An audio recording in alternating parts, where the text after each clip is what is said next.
Hello mga mahal! In today's vid, we're celebrating my friend's birthday. Nagulat na lang ako dahil siguro bandang 7 PM nag-message siya sa akin na kesyo, hindi nga raw siya papasok. Gusto niya raw na makakausap, na para bang ang lungkot ng buhay niya. Hindi pa naman ako sanay. So ayun na nga, sure na nga raw siyang absent na lang daw siya today. Gusto niya na lang daw uminom dito sa bahay. So kumuha na lang muna ako ng gate pass niya. Sinend ko na lang muna ang ID niya sa landlord. Habang hinihintay ko yung gate pass niya na dumating, umorder na lang muna ako ng cake. Nakakaloka pa dahil nung pababa na ako para pick upin yung cake, nakasalubong ko pa siya sa elevator. So ang naging ending, sumama pa siya bumaba para mag-pick up. Ang lulutuin ko nga palang food para sa kanya, spicy butter shrimp. As in, wala na talaga akong maisip na pwede pang lutuin. At isa pa, hipo na lang talaga ang meron ako sa freezer. At wala na ring time para makapag-prepare. At ang bilis niya pang dumating. Sinisimulan ko na nga ang aking pagluluto sa spicy butter shrimp niya.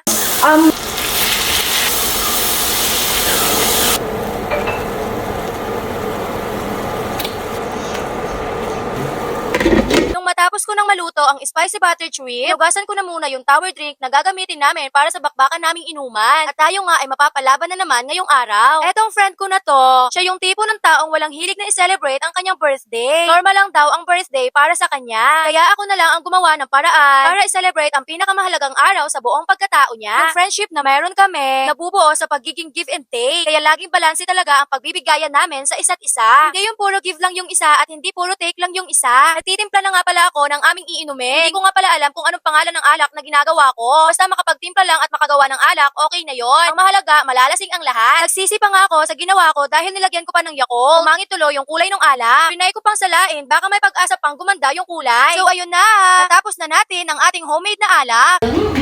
Tsaka nagdalawang bleach yun. Oo, kasi yun eh. Alam ba, umaangat yung ano?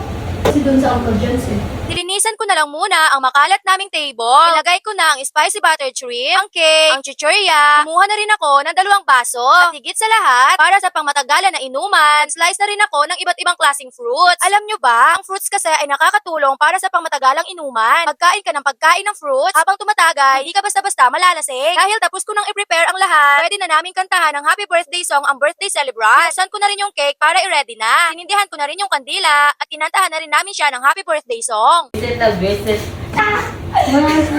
Happy birthday to you. Happy birthday to you. Happy birthday, happy birthday to you.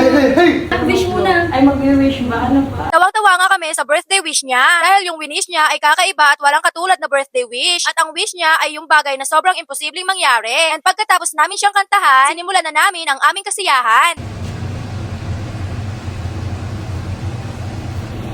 Dahil ang araw na ito ay araw ng aking kaibigan, syempre, siya dapat ang mag-slice ng cake para sa akin. Sa mga oras na yan, 3 pa lang kami na nagse-celebrate ang birthday niya. 2 lang kami na nasa table dahil yung asawa kong hilaw ay nasa kwarto lang. Naglalaro siya habang tumatagay. Malapit lang siya sa amin kapag mag-cheers na siya. Nagsisimula pa nga lang kami, ang dami na namin pinag-uusapan ng friend ko.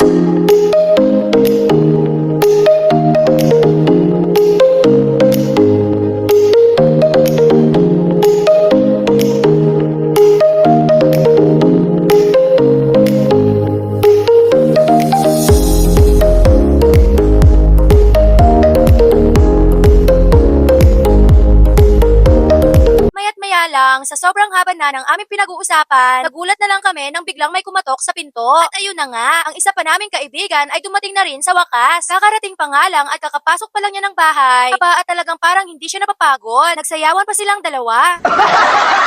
Ito ang isang friend ko ngang kakarating lang. Dapat maaga pa lang nakarating na siya. Minsan kasi yung desisyon niya pabago-bago. Kung hindi niya pa naalala na birthday ng isa naming friend, baka siguro hindi pa siya sumunod sa amin. Pagdating nga niya, mas dumami pa lalo yung mga pinag-uusapan namin. At bigla ngang may naisip yung birthday girl. Naganap siya ng dice dahil may lalaroin daw kami. At dahil medyo kompleto din kahit papano ang mga gamit dito sa bahay, syempre, may nakatago akong dice. Ang larong ito ay walang pinipili, walang kai-kaibigan, at walang kapaka-pamilya. Kapag ikaw ay hindi naubusan ng dice, ikaw ang tatagay. Pakiramdam ko nga kahit anong klaseng laro talaga, parang lagi na lang akong talo. Kaya every time na naglalaro kami habang umiinom, ako talaga ang nalalasing. Nalingat lang ako saglit, pagbalik ko, sumasayaw na silang dalawa.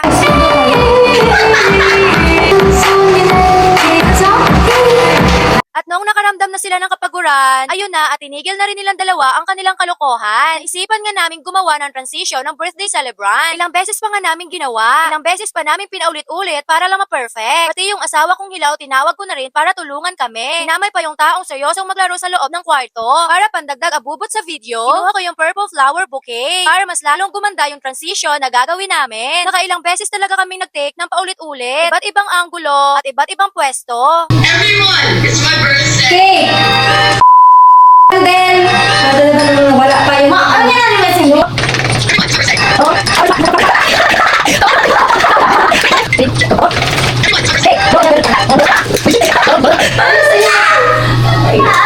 Sa daming take namin na nakaupo ang birthday girl, wala talaga maganda kahit isa. Kaya napag-isipan namin magpalit na lang ng pwesto. So pinatayo naman namin siya sa main door. Baka mas maging komportabling gumalaw kapag nakatayo na siya. Nagbigay na rin kami ng sample netong friend kong si Sammy. Inunan ko na rin siya ng video na pwedeng sundan netong birthday celebrant. At nung hindi pa rin kami satisfied, ako naman yung kinunan nila. Pero pati ako, hindi na rin ako nakapag-focus dahil puro tawa na lang yung mga nangyayari habang nag-video kami. At sa wakas, pagkatapos ng 1, 2, 3, 4, 5, 6, 7, 8, 9, 10, 11, 12, 13, 14 years, natapos na rin kami sa unang video. At ang next naman namin ginawa ay kuna ng video ang cake na kailangang i-blow yung candle. Mabuti na lang dito sa pangalawang video, nakailang take lang kami. Nakuha namin kaagad yung perfect timing. At pagkatapos nun, in-edit ko na rin kaagad. So yun lang, thank you for watching. For more updates, don't forget to follow. Bye-bye! Mwah!